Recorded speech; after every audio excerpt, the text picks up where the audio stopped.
आणि तुम्हाला सर्वांना कल्पना आहे की तुमचं आणि माझं मत हे एका मतपेटीमध्ये पडणार आहे. आणि मला खात्री आहे, मी तर ठरवले मत कोणाला द्यायचं. तुमचं काय? मशाल. मगाशी वरून तू संपूर्ण मतदारसंघाचा आढावा घेतलास. कलानगर राहिलं, पण काळजी करू नको, कलानगरचा गटप्रमुख तुझ्यासोबत आहे. हा मतदारसंघ हा मी म्हणेन माझा मतदारसंघ आहे. कारण मी वयाच्या 5व्या-6व्या वर्षापासून याच मतदारसंघात राहतोय, कलानगरमध्ये. आणि इथले बरेचसे शिवसैनिक हे शिवसेना प्रमुखांच्या काळापासूनचे मी नावाने ओळखतो. कारण त्यांच्यासोबतच मी लहानाचा मोठा झालोय. आता मनमोहन पाठी बसलेत. मनमोहनला म्हटलं, अरे मनमोहन तुमची दाढी पिकली. मी वाढवली नाही तर माझी पण पिकलेली दिसली असती, म्हणून मी वाढवली नाही. असो, इकडे काय दाढीवरती म्हणजे आपल्या दाढीवरती नाही, गद्दारांच्या दाढीवरती बोलण्याची गरज आहे, किंवा दाढीवाल्या गद्दारांवरती बोलण्याची गरज आहे. मी वरुणचं भाषण नीट ऐकत होतो, कारण पहिल्यांदाच त्याचं भाषण ऐकलं. आणि खरंच मला कौतुक वाटलं की पूर्ण अभ्यास करून कसं बोलावं हे वरुणने आज दाखवलं. आणि मग तुम्ही विचार करायचा आहे की निवडणुकीच्या आधीच, निवडणुकीला अजून 2 दिवस आहेत, आपला उमेदवार आपल्याबद्दल एवढ्या अभ्यासाने बोलतोय, तो विधानसभेत गेल्यानंतर आणखीन किती अभ्यासाने आपले प्रश्न सोडून आपल्याला देईल, हे वरुणने आज चुणूक दाखवलेली आहे. इथले प्रश्न सगळीकडे गेले तर तेच आहेत, पण विशेषतः इथले पुनर्विकास प्रकल्प जे आहेत, जे अडखळलेत, मी मुख्यमंत्री होतो तेव्हा सोडवण्याचा प्रयत्न मी सुरुवात केली होती. दुर्दैवाने नेमका कोरोना आला, त्याच्यानंतर गद्दारी झाली. ते रडगाणं आता गात बसण्यापेक्षा मी तुम्हाला सगळ्यांना वचन देतोय की इथे जे जे प्रकल्प अडलेत आणि त्या प्रकल्पांना जे नडलेत, त्या सगळ्यांना बाजूला फेकून गरज पडली तर सरकारतर्फे हे प्रकल्प मी पूर्ण करून तुम्हाला देईन. कारण तुम्ही इथले मूळचे रहिवासी आहात. आपण नुसतंच एका बाजूने बोलायचं अदानी अदानी अदानी अदानी, तर डोक्यावरती बसलाच आहे. मग माझी जी माणसं इथली मूळ आहेत, मुंबईकर, ती जाणार कुठे? काल परवाकडे कल्याण डोंबिवलीला गेलो होतो, सगळे मोठमोठे टॉवर्स उभे राहिलेले आहेत. म्हणजे मुंबईतला जो मराठी माणूस मुंबई सोडून उपनगरात गेला, आता उपनगर सोडून कुठे जाणार? गुजरातला. कारण सगळंच काही इथून उचलून गुजरातला नेणं चाललेलं आहे. आणि आपलं जे नातं आहे शिवसेना आणि मुंबई, हे कोणी तोडू शकत नाही. शिवसेनेने आजपर्यंत जे जे काही मुंबईत केलेलं आहे, अगदी त्यांना होर्डिंग किती लागू देत, पण मुंबईचा सागरी महामार्ग, कोस्टल रोड, अनिल तुम्ही जी आठवण करून दिली, इथे अनेक महापालिकांच्या सभा झाल्या आहेत. त्यातल्याच एका महापालिकेच्या सभेमध्ये पहिल्या प्रथम नव्हे, आजपर्यंत कोस्टल रोडचं आश्वासन म्हणण्यापेक्षा वचन हे फक्त शिवसेनेने दिलं होतं आणि ते पूर्ण करून दाखवलेलं आहे. पूर्ण करून दाखवलं. हे आता येतात फिती कापाला, त्यांचं राहू द्या. पण संपूर्ण महाराष्ट्र मी पिंजून काढल्यानंतर एक उद्रेक आहे, संताप आहे. कारण सरकार तर आपलं पाडलंच. अनेक ठिकाणी चॅनलवाले फिरतायत, त्यांना तुम्ही विचारा, तुम्ही युट्यूबवरती बघा, सगळीकडे सांगतायत की नाही, उद्धव ठाकरेंचं सरकार, त्याला पूर्ण वेळ द्यायला पाहिजे होता, चांगलं काम चाललं होतं, सगळ्यांना सोबत घेऊन चाललं होतं. आता यांचा जो काय प्रचार चाललेला आहे, बटेंगे तो कटेंगे, अरे मी मुख्यमंत्री होतो तेव्हा कोण कटलं होतं? कोणी एका सुद्धा हिंमत नव्हती कोणाच्या वरती काय कापायची. आणि कालच्या सभेत मी जो काही इशारा दिलेला आहे तो फार महत्वाचा आहे. आज संपूर्णपणे आपली मुंबई आपल्या ताब्यातून हिसकावून घेण्याचा प्रयत्न चाललाय. ही लढाई ही केवळ आपल्या या खेरवाडी, वांद्रे पूर्व एवढ्या विभागाची नाहीये. ही आपल्या मुंबईच्या आणि महाराष्ट्राच्या अस्तित्वाची आणि तुमच्या सगळ्यांच्या भविष्याची लढाई आहे. इकडे आता कोण कोण उभे राहिले तू सांगितलं, ठीक आहे, राहू देत. हे सगळे महाराष्ट्र द्रोही आहेत, मी उघड सांगतो. कारण यांना उद्योग काय? मी ठाण्यामध्ये गेलो होतो, तिथे सुद्धा असंच. म्हणजे जिथे जिथे उद्धव ठाकरे आहे, मशाल आहे, शिवसेना आहे, शिवसेना प्रमुखांची शिवसेना आहे, तिकडे A team, B team, C team, Y team, W team, Z team, सगळ्या टीम त्यांनी कामाला लावल्यात. आणि एक पक्ष आहे कोणता तरी, सुरुवात केली तेव्हा त्याचा झेंडा वेगळा होता, आता झेंडा बदललेला आहे. निशाणी सुद्धा कधी इंजिन इकडे कधी इंजिन तिकडे. पहिलं नाव होतं मनसे, आता नाव झाले गुनसे. नाही, गुनसे म्हणजे गुणांनी काय नाही, गुणाची मानवा. पण गुजरात नवनिर्माण सेना जो महाराष्ट्राचा घात करेल,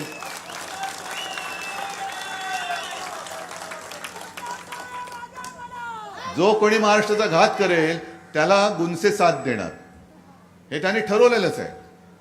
म्हणजे ध्येय नाही, धोरण नाही, दिशा नाही, काय वाटेल ते बोलायचं. आज पण काहीतरी बोलत, मी काय त्याच्यामध्ये जात नाही, कारण मी तुम्हाला बांधिले. तुमच्या आयुष्यामध्ये सुखाचे समाधानाचे दिवस कसे आणायचे याच्यासाठी मी झटतोय. जी काही आपण वचनं दिलेली आहेत ती वचनं ही विचारपूर्वक दिलेली आहेत. म्हणजे आज पण मला काही जणांचे फोन आले की उद्धवजी, की तुम्ही ही वचनं आणखीन जोरात सांगा. म्हटलं अरे संपूर्ण महाराष्ट्रभर सांगितले, महाराष्ट्रभर सांगितलेले की महिलांना 3,000 रुपये तर आपण देणारच आहोत. पण अनेक महाराष्ट्रामध्ये युवक आणि युवती अशा आहेत की शिकलेत, सवरले, पण रोजगाराचा पत्ता नाही. त्यांना सुद्धा आपण महाविकास आघाडीचं सरकार आल्यानंतर 4,000 रुपये त्यांना नोकरी रोजगार मिळेपर्यंत 4,000 रुपये महिन्याला देणार आहोत. उद्योगधंदे जे इकडनं गुजरातला नेले, गुजरातला गेले, ज्यांना गुजरातला राहायचं राहू द्या, पण महाराष्ट्रामध्ये मी नवीन उद्योगधंदे आणून माझ्या इथल्या लोकांना, भूमिपुत्रांना मी स्वतःच्या हक्काचा रोजगार देऊन दाखवणार आहे. महिलांसाठी तर आपण ठरवलंच आहे, जसं 3,000 रुपये देतो आहोत तसंच शासकीय बस सेवा, हे यांचं काम आहे, अर्धवट रावांचं काम आहे. महाझुटी, त्याला शब्द चांगला आहे, महाझुटीचं सरकार. हे अर्धवट काम करतात. म्हणजे महिलांना अर्ध भाडं माफ नाही, आम्ही पूर्ण भाडं माफ करणार आहोत, पूर्ण तिकीट पूर्ण माफ महिलांना. आणि एवढंच नाही तर रेल्वेमधून सुद्धा, कारण मगाशी मी आलो, विनायक राऊत आपल्या कोकणी भाषेत बोलत होते, मालवणी भाषेत बोलत होते. म्हणजे आपले जे चाकरमान आहेत, जे इकडनं ऑफिसमध्ये नोकरीला जातात, कोकणामध्ये जातात, सगळीकडे जातात, म्हणजे केवळ मालवणीच नाही तर मुंबईमध्ये नव्हे, महाराष्ट्रामध्ये जितक्या महिला आहेत त्या महिलांना मोफत प्रवास, रेल्वे प्रवास करा, ही मागणी आपण आग्रहाने मोदींकडे करणार आहोत. आणि मग बघू ना मोदींचं प्रेम.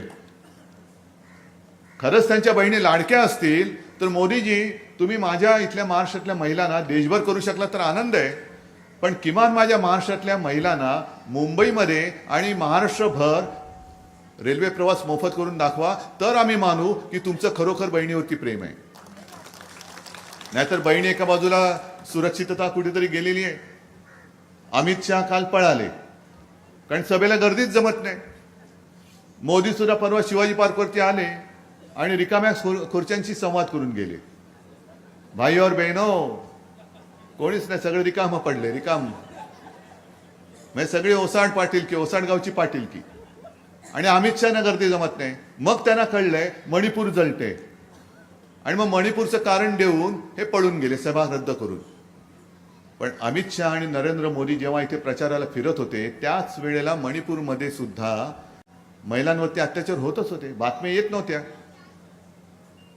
जेव्हा दोघे इकडे प्रचाराला फिरत होते तेव्हा तिथे एका आदिवासी महिलेवरती अत्याचार करून, 31 वर्षाची आदिवासी महिला होती, तिच्यावरती अत्याचार करून तिला जिवंत जाळून टाकण्यात आलं.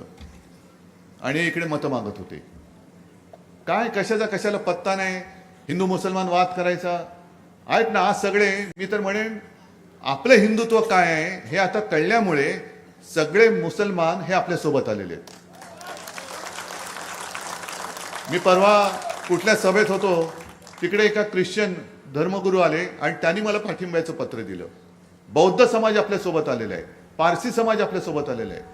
कारण त्यांना कोणाला आता मारामारा नको आहेत, दंगली नको आहेत.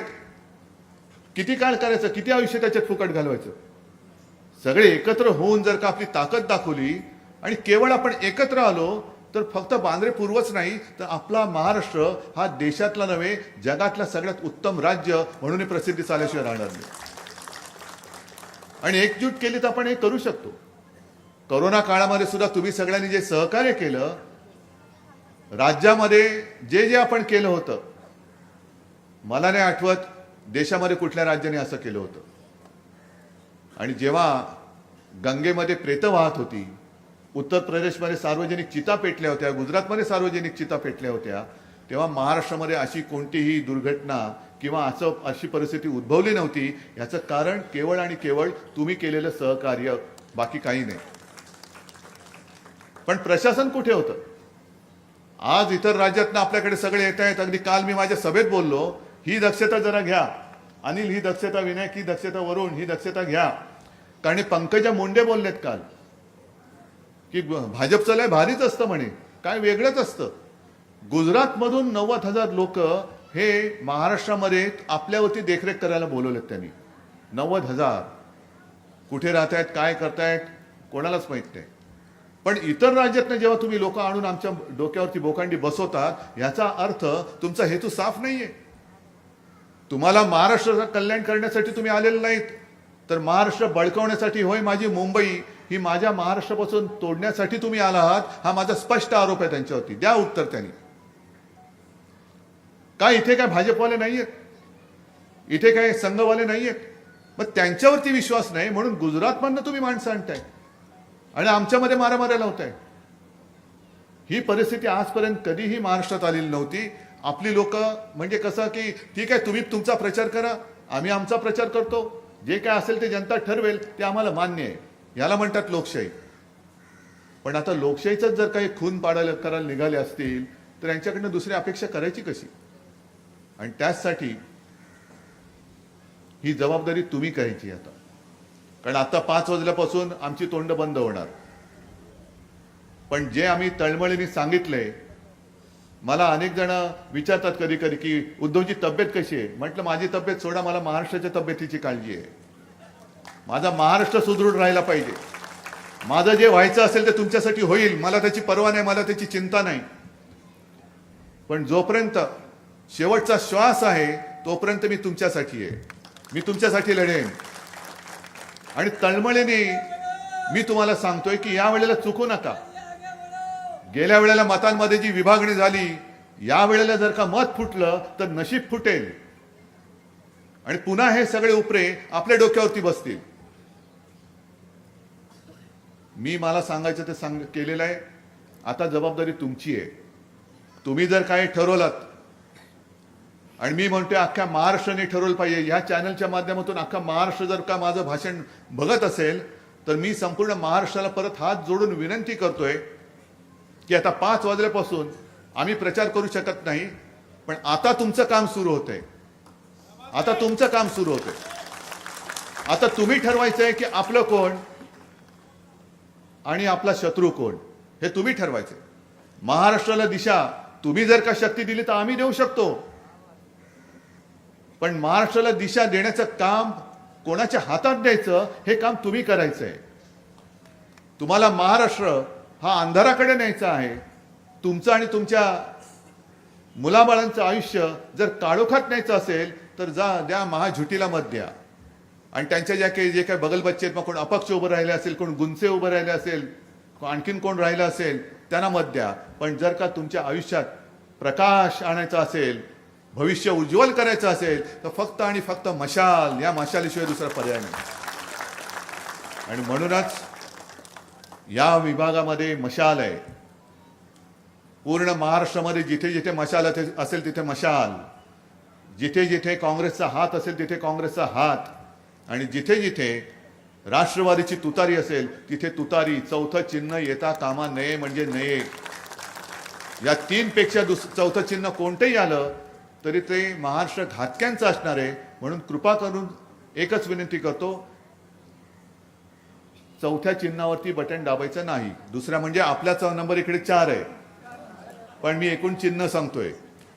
मशाल, हात आणि तुतारी, याच्या पलीकडे चिन्ह नाही. आणि हे चिन्ह मशाल, मी मध्ये तुम्ही बघितलं असेल की शिवसेना प्रमुखांचा एक व्हिडिओ जुना सापडला, कसल्या निशाण्या तुम्हाला दिलेल्या आहेत. आज मी तुम्हाला धगधगती मशाल हातामध्ये देतोय, हे शिवसेना प्रमुखांनी सांगितलेलं आहे स्वतः. त्यांचा पण व्हिडिओ आहे. आणि मला वाटतं तुम्ही सगळ्यांनी ठरवलेलं आहातच, हातामध्ये मशाल नुसती हातात असून नाही चालणार नाही, तर उद्यामध्ये सुद्धा तुमच्या मशाल धगधगते आहे. आणि हीच धगधगती मशाल उद्याचं आपल्या महाराष्ट्राचं भविष्य उज्ज्वल केल्याशिवाय राहणार नाही हा विश्वास व्यक्त करतो आणि तूर्त आपली रजा घेतो. जय हिंद, जय महाराष्ट्र. धन्यवाद आदरणीय उद्धव साहेब ठाकरे, आपण या ठिकाणी आलात. सन्माननीय पक्षप्रमुख म्हणून आपण या ठिकाणी आम्हाला मार्गदर्शन केलं त्याबद्दल आपले शतश आभार.